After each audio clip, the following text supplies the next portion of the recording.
The Doors released 6 iconic albums with Jim Morrison. So what if you could own them all on one box set? And is it still worth buying in 2025? Today's video, we'll be talking about one of the CD box sets that I own. It has the albums from The Doors.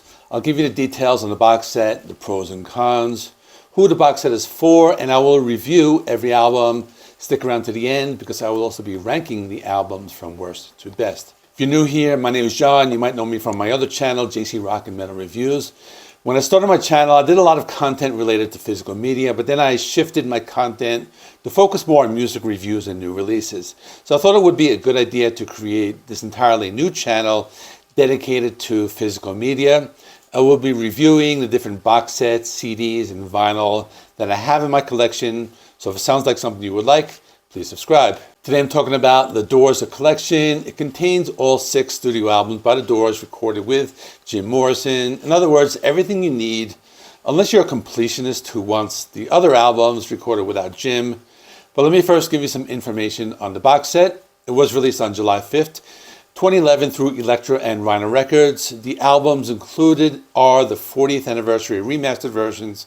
The production was handled by Paul A. Rothschild and Bruce Botnick, with mastering and mixing by Botnick and the band. There are some pros and cons to the presentation, which I will get to later, but basically it contains standard CDs. They come with a paper sleeve, and they're made to look like a miniature version of the vinyl record. In addition, there's a 16-page booklet that I will go over in detail also later on.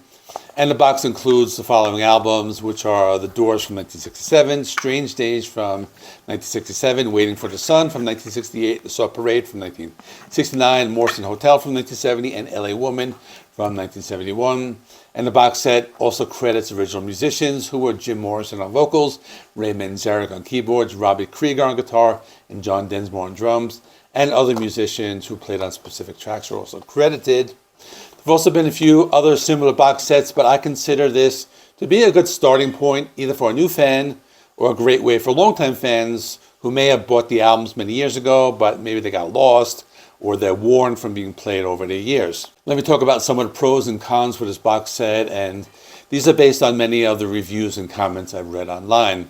One thing you have to understand, this is not targeted for audiophiles. The sound quality is very good. I think the best thing about this box set is it's complete.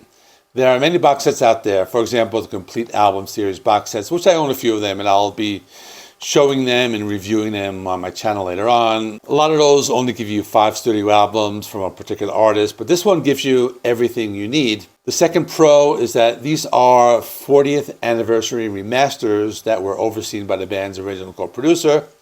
Third is that each CD has its own sleeve. It looks exactly like the original album artwork. Fourth, the box set is very budget friendly, and we all know sometimes physical media can get expensive these days. And 5, comes with a booklet, which is lacking in many other box sets, such as the aforementioned album series of box sets, which I have a few of those over there. Now for the cons, these albums don't have the bonus tracks that were included on the 40th anniversary remasters that were released individually, so that might turn some people away. The second con is that some people might think the sleeves are very cheap and prefer jewel cases. Not only that, the size of the sleeve is larger than a jewel case, so it's going to be hard to slip these into an empty jewel case and still have the artwork. Another con is the sound quality is good, but not audiophile quality, so some people might prefer to buy more expensive vinyl sets that have better sound quality. Another con is the box set seems to be targeted for the casual music fan, so it might not appeal to someone who is a dedicated CD and or vinyl collector. Lastly, I read that some of the original tapes had some wear and tear, so some of the sound quality was affected, but that's something the casual fan wouldn't notice, and personally I didn't notice it either when I listened to these, but some people might. Let's talk about the box set, who it is and who it's for and who it's not for. I think it's perfect for fans because it gives them everything they need. I know a lot of young people have often gotten into CD collection. They've never heard of the Doors before, so this is the perfect set for someone just to start their CD collection because it's complete. It's perfect for new fans. You can listen to how the band's music evolved over the course of 6 albums in like 4 years, which is very impressive. In addition, it's perfect for people like myself who grew up on the music, but I didn't have all the albums. I had the albums when I was younger, but I was only like 10 years old, and now I'm 53, so I don't know where those albums are anymore.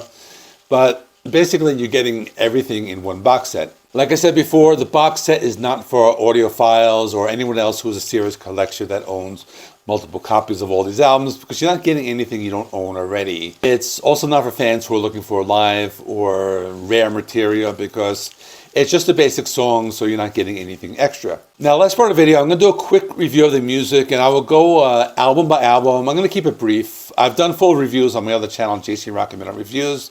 There's a link to the channel in the video description, so if you're new here, you can check that out, and you can find all of those full reviews on my channel. The first album is the self-titled. Many people think it's their best album, and it's debatable, but I like this one a lot. It has some of the most well-known songs. The album opens with Break On Through. It's a very energetic track. The one that introduced the world to the powerful voice of Jim Morrison. Soul Kitchen is more of a laid-back track. Features cool psychedelic rock playing by the other members. The Crystal Ship, another one that shows off the soulful voice of Jim Morrison. Alabama song is very cool with a bouncy rhythm. It's always been a fan favorite.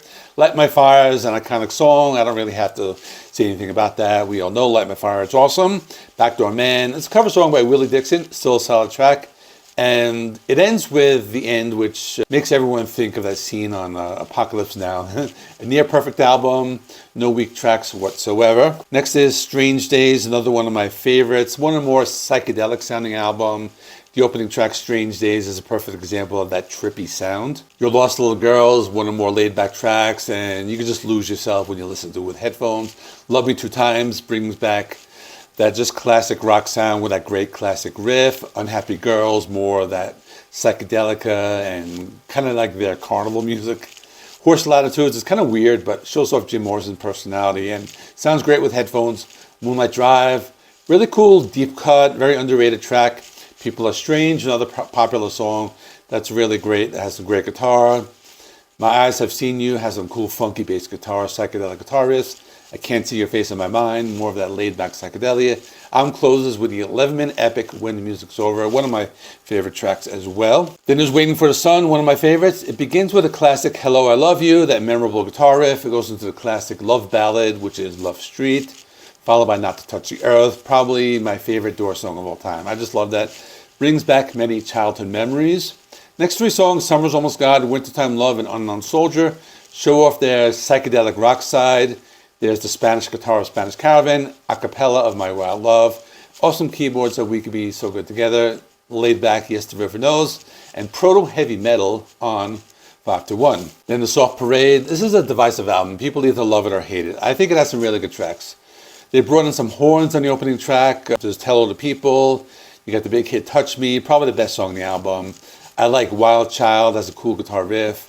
Runnin' Blue is pretty cool with the a cappella singing by Jim and the weird country stuff, but it's fun. Wishful Sinful is very good, has a relaxing vibe. And the epic closer, The Soft Parade, probably my second favorite on the album after Touch Me. The sound started to evolve with Morrison Hotel. They went back into more of a blues rock sound with the classic Roadhouse Blues, followed by Waiting for the Sun, which had more of that psychedelic sound. Then the track You Make Me Real with bouncy rhythms and more of a rock and roll sound. Peace Frog is awesome with a funky guitar and bass. Cool guitar playing on Land Ho, followed by the slow blues playing of The Spy. It's more of that psychedelic music on Queen of the Highway and Indian Summer. The album closes with the blues rock of Maggie McGill. Last album is LA Woman, one of the best in my opinion. This has the funky sounds of The Changeling, followed by one of the classics, Love Her Madly. More of that blues rock with Been Down So Long. More slow blues with Cars Hiss By My Window. The classic title track, LA Woman, one of the best songs on any of their albums. Next song, L'America, is kind of weird. I still like it. Then there's Hyacinth House, has some bright guitar tones. Crawling King Snake is more of that psychedelic blues. The Wasp, Texas Radio, and the Big Beat is fun, more of that psychedelia. And the album closes with the classic Riders on the Storm. Okay, now for the album ranking. I'm going to put Soft Parade at number 6. I still like it. Something has to come at the bottom, but I don't hate it. It has a few good songs. My number 5 is going to be Morrison Hotel. I like this one a lot. There's just maybe a few tracks that don't hold up as well as the other albums, which are much better. And the top 4 is going to be hard for me to rank. But my number 4 is going to be Strange Days. I really like this one. More of their psychedelic rock album. I love this one. My number 3 is going to be LA Woman. And just a solid album. Has great tracks, especially like Riders on the Storm and LA Woman. This one's awesome. Now, here's the struggle, for me at least. These are my two favorite albums. I go back and forth, but I thought about it, and I'm going to go, my number 2 is Waiting for the Sun, and my number 1 is going to be the self-titled. So let me know, how would you rank these in the comments. Usually at this time I direct you to another video, but it's my first video I'm posting on this channel. So I'm just going to say, please give the video a like. It helps me with the YouTube algorithm. Please subscribe if you're not already. I do recommend reviews, rankings, and more. Thanks for watching. Look at the video description as my socials, my Amazon, and just ways to support the channel. I will see you in the next one.